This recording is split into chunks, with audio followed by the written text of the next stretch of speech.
இப்போ நம்ம Zoom chat வந்துட்டு எப்படி இன்டிகிரேட் பண்றது அப்படின்றத பார்க்கலாம். அதுக்கு zendesk.com அப்படின்ற வெப்சைட் வந்துட்டு போயிட்டு ஃப்ரீ ட்ரையல் அப்படின்ற ஆப்ஷன் வந்துட்டு இருக்கும். அதை நம்ம கிளிக் பண்ணோம் அப்படின்னா நமக்கு இங்க ரெஜிஸ்டர் பேஜ்க்கு வந்துட்டு ரீடைரக்ட் வந்துட்டு ஆகும். இப்போ நம்ம அதுல ஃபர்ஸ்ட் வந்துட்டு நம்மளோட ஒர்க் இமெயில் ஐடி வந்துட்டு இங்க நம்ம என்டர் பண்ணிக்கலாம். இப்போ நம்ம இமெயில் ஐடி என்டர் பண்ணிட்டு நெக்ஸ்ட் வந்துட்டு கொடுக்குறோம். அடுத்தது நம்மளோட நேம் டீடைல் வந்துட்டு இங்க நம்ம என்டர் பண்ணிக்கலாம். First name and last name இங்க என்டர் பண்ணிட்டு நெக்ஸ்ட் வந்துட்டு நம்மளோட மொபைல் நம்பர் வந்துட்டு இங்க நம்ம என்டர் பண்ணிக்கலாம். மொபைல் நம்பரை என்டர் பண்ணிட்டு நெக்ஸ்ட் வந்துட்டு கொடுக்குறோம். அடுத்தது நம்மளோட ஜாப் டைட்டில் வந்துட்டு இங்க நமக்கு வந்துட்டு கேக்குது. ஸோ நம்ம இங்க ஜாப் டைட்டில் வந்துட்டு இங்க என்டர் பண்ணிக்கலாம். ஃபார் எக்ஸாம்பிள் சிஆர்எம் அப்படின்னு சொல்லிட்டு நான் இப்ப என்டர் பண்றேன். அடுத்தது நம்ம ஒர்க் இமெயில் வந்துட்டு கொடுத்ததுனால நம்மளோட கம்பெனி நேம் வந்துட்டு டிஃபால்ட்டா அது ஃபிக்ஸ் பண்ணிட்டு வந்துருக்கு. அடுத்தது நம்மளோட லாங்குவேஜ் இந்த மாதிரி பேசிக்கான டீடைல்ஸ் எல்லாமே நம்ம இங்க என்டர் பண்ணிட்டு நெக்ஸ்ட் வந்துட்டு கொடுத்தோம் அப்படின்னா நமக்கு இங்க பாஸ்வேர்டு வந்துட்டு கிரியேட் பண்ண சொல்லி கேட்கும். இப்போ நம்ம பாஸ்வேர்டு வந்துட்டு கிரியேட் பண்ணிக்கலாம். இது வந்துட்டு ஒரு ட்ரையல் பேக் தான். ஸோ நம்ம நெக்ஸ்ட் வந்துட்டு யூஸ் பண்ற மாதிரி இருக்கும் அப்படின்னா நம்ம பே பண்ணி யூஸ் பண்ணிக்கிற மாதிரி இருக்கும். இப்போ நம்ம பாஸ்வேர்டு வந்துட்டு என்டர் பண்ணதுக்கு அப்புறமா நம்மளோட மெயில் ஐடிக்கு வெரிஃபிகேஷனுக்காண்டி ஒரு மெயில் வந்துட்டு வரும். ஸோ நம்ம மெயில் வந்துட்டு வெரிஃபை வந்துட்டு பண்ணிட்டோம் அப்படின்னா நம்மளோட அக்கௌண்ட் வந்துட்டு ஆக்டிவேட் வந்துட்டு ஆயிடும்.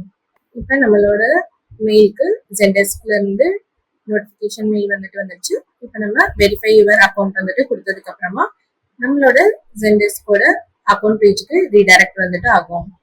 இப்போ நம்மளோட அக்கௌண்ட் பேஜ்ல டிஃபால்ட்டா நம்மளோட கம்பெனி டீடைல்ஸ் இந்த மாதிரி கேட்கும். இப்போ நம்ம எடிட் பண்றதுனால பண்ணிக்கலாம். நெக்ஸ்ட் வந்துட்டு கொடுத்தோம் அப்படின்னா நமக்கு இங்க எஸ் செட்டப் ஆட்டோ ரெஸ்பான்ஸ் அப்படின்ற ஒரு ஆப்ஷன் வந்துட்டு காமிக்கும்.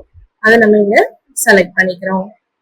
இப்போ நமக்கான ஆட்டோ ரெஸ்பான்ஸ் வந்துட்டு டிஃபால்ட்டா என்ன மாதிரி இருக்கும் அப்படின்ற ஒரு டெம்ப்ளேட் வந்துட்டு நமக்கு இங்க ஷோ ஆகும். ஜஸ்ட் நம்ம அதுல நெக்ஸ்ட் வந்துட்டு கொடுத்துக்கலாம். இப்போ நம்ம நெக்ஸ்ட் கொடுத்ததுக்கு அப்புறமா ஜஸ்ட் நமக்கு ட்ரபிள் ஷூட்டிங் பத்தி நமக்கு இங்க வந்துட்டு ஒரு மெசேஜோட டெம்ப்ளேட் வந்துட்டு காமிக்கும். நம்ம இங்க சேவ் வந்துட்டு கொடுத்தோம் அப்படின்னா நமக்கு அடுத்த பேஜ்க்கு வந்துட்டு நமக்கு இங்க ரீடைரக்ட் வந்துட்டு ஆகும். இப்போ நம்மளோட அக்கௌண்ட் பேஜ்க்கு வந்துட்டு ரீடைரக்ட் வந்துட்டு ஆயிடுச்சு. அடுத்தது இதுல செட்டிங்ஸ் அப்படின்ற ஆப்ஷன் வந்துட்டு இருக்கு. இப்போ நம்ம செட்டிங்ஸ் வந்துட்டு செலக்ட் பண்ணிட்டு கோ டு அட்மின் சென்டர் அப்படின்ற ஆப்ஷன் வந்துட்டு இங்க நம்ம செலக்ட் பண்ணிக்கலாம். இப்போ நம்மளோட அட்மின் பேனல் வந்துட்டு நமக்கு இங்க ஷோ ஆகும். நம்மளோட அட்மின் பேனல்ல நம்மளோட அக்கௌண்ட்ஸ், பீப்புள் அண்ட் சேனல்ஸ் அப்படின்ற ஆப்ஷன் வந்துட்டு இருக்கும். அதுல நம்ம சேனல்ஸ் அப்படின்ற ஆப்ஷன் வந்துட்டு நம்ம இங்க செலக்ட் பண்ணிட்டு மெசேஜிங் அப்படின்றத வந்துட்டு அது கீழே நம்ம இங்க செலக்ட் பண்ணிக்கலாம். இப்போ நம்மளோட டீடைல்ஸ் வந்துட்டு நமக்கு இங்க ஷோ ஆகும். இப்போ நம்மளோட சேனல் நேம் வந்துட்டு ஷோ ஆகுது. ஜஸ்ட் நம்ம நெக்ஸ்ட் வந்துட்டு கொடுத்துக்கலாம்.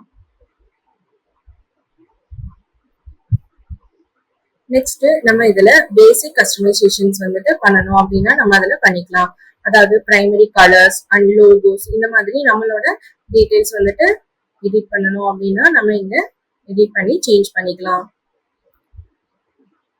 இங்க நம்ம லேட்டரா பண்றோம் அப்படின்னாலுமே நம்ம நெக்ஸ்ட் வந்துட்டு கொடுத்துட்டு இப்ப நம்ம சேவ் அப்படின்ற ஆப்ஷன் வந்துட்டு இருக்கும். நம்ம ஏதாவது சேஞ்சஸ் வந்துட்டு பண்ணோம் அப்படின்னா அந்த சேஞ்சஸ் எல்லாமே பண்ணதுக்கு அப்புறமா நம்ம சேவ் வந்துட்டு கொடுத்தோம் அப்படின்னா நம்மளோட சேஞ்சஸ் எல்லாமே நமக்கு இங்க சேவ் ஆயிரும். நெக்ஸ்ட் இங்க நமக்கு ஒரு கோட் வந்துட்டு இங்க தெரியும். இப்போ இந்த கோடை நம்ம காப்பி வந்துட்டு பண்ணிக்கிறோம். இப்போ நம்ம காப்பி பண்ண கோடு வந்துட்டு நம்மளோட டேஷ்போர்ட்ல இப்போ நம்ம காப்பி பண்ண கோட நம்மளோட டேஷ்போர்ட்ல Zoom சாட் அப்படின்ற ஆப்ஷன் வந்துட்டு இருக்கும். அதுல வந்துட்டு நம்ம இங்க பேஸ்ட் பண்ணிக்கலாம். இப்போ நம்ம Zoom சாட் வந்துட்டு இன்டிகிரேட் பண்ணியாச்சு.